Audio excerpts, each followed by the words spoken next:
What a way to begin. Now, I'd want to introduce somebody very special to open up our talks today.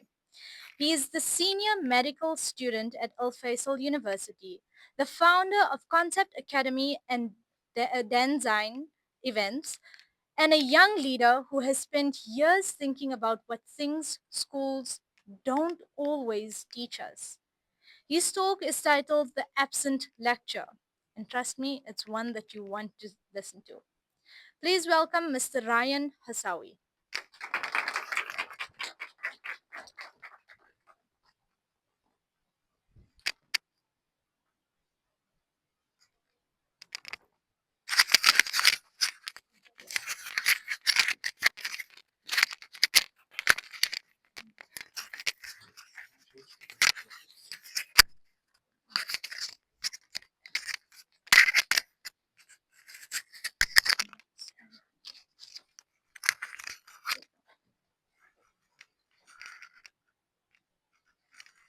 All right. I would say good morning, but it's afternoon. So I think that makes it a good afternoon, everyone. My name is Rayyan Housawi, and I hate TED Talks. And the reason why I hate them is that they inspire you so much you feel like you want to change the world.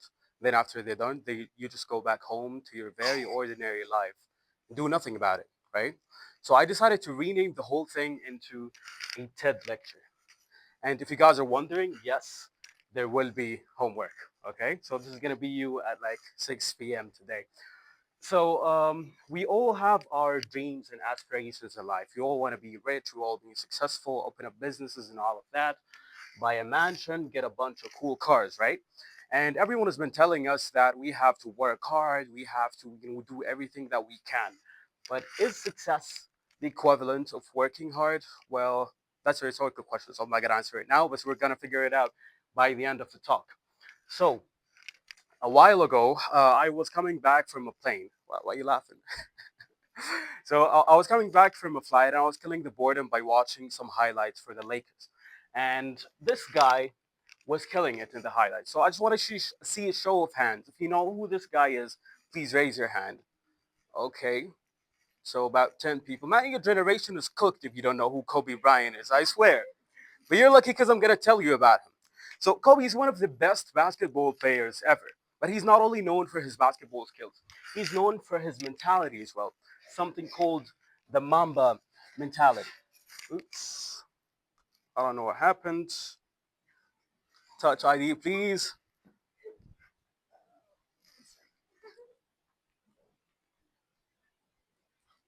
All right, technical issues.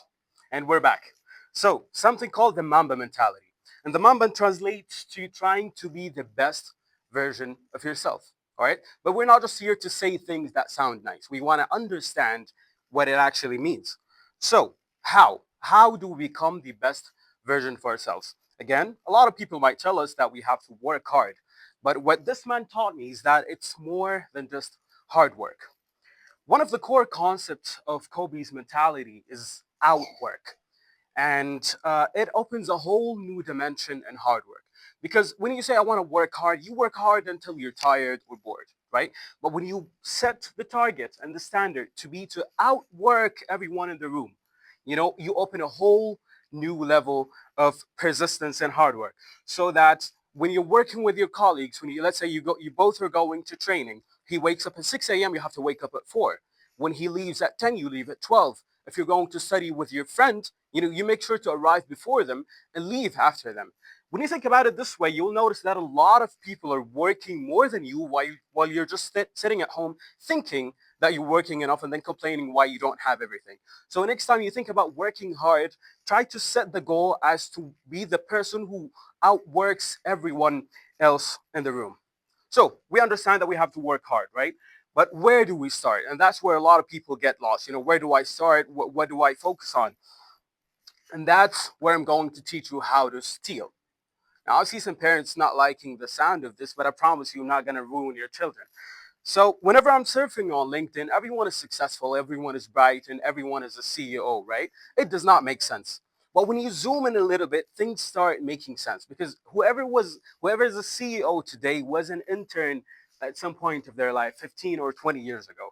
So the thing I was doing is I was trying to zoom in and make sense of how did they become the person they are today. So he was an intern, and then he took this license, this course, this program, blah blah blah blah, until he reached the level where he became a CEO or he became a high achieving person. So what I did is that I would look into this man's profile, for example. I see something I like, I take it, and I move on to the next person. I see something I like, I take it. So if you see something you like at anyone's profile, what do?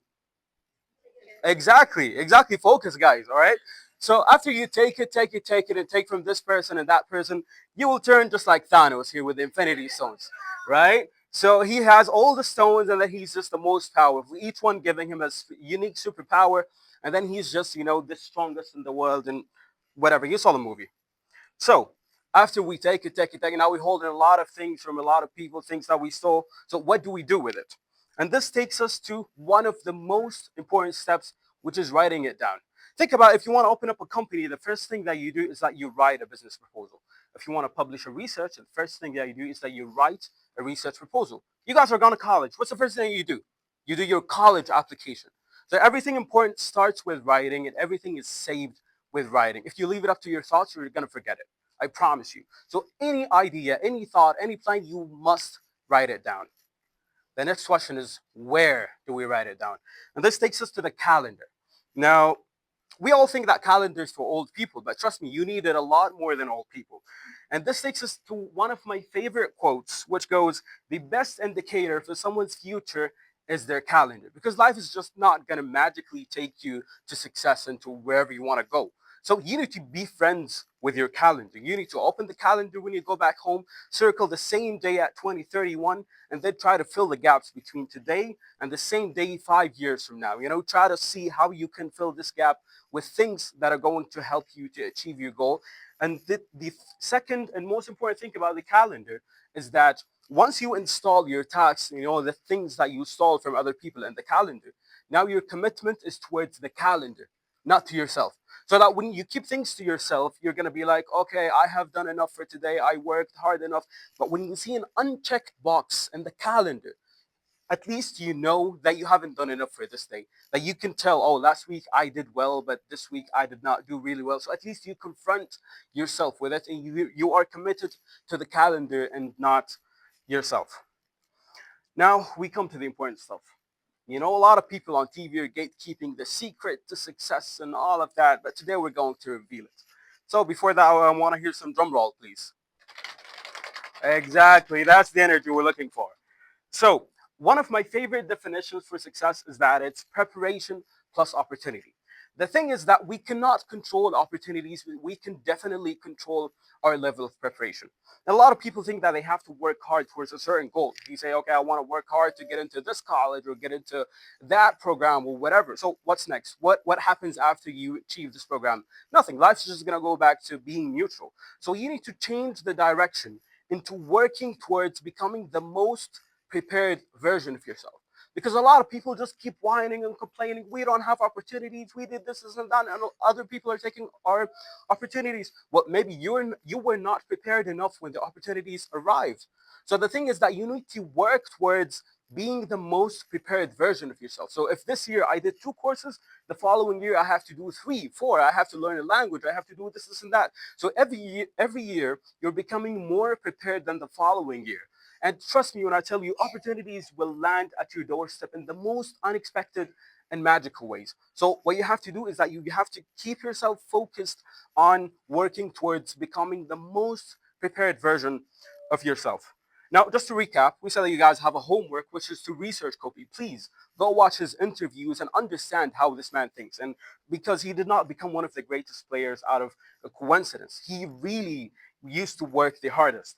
And if you're lost and you don't know where to start, you have to follow people who make it, steal a couple of stuff from, a lot of people. And then if you want to make it, you have to write it down.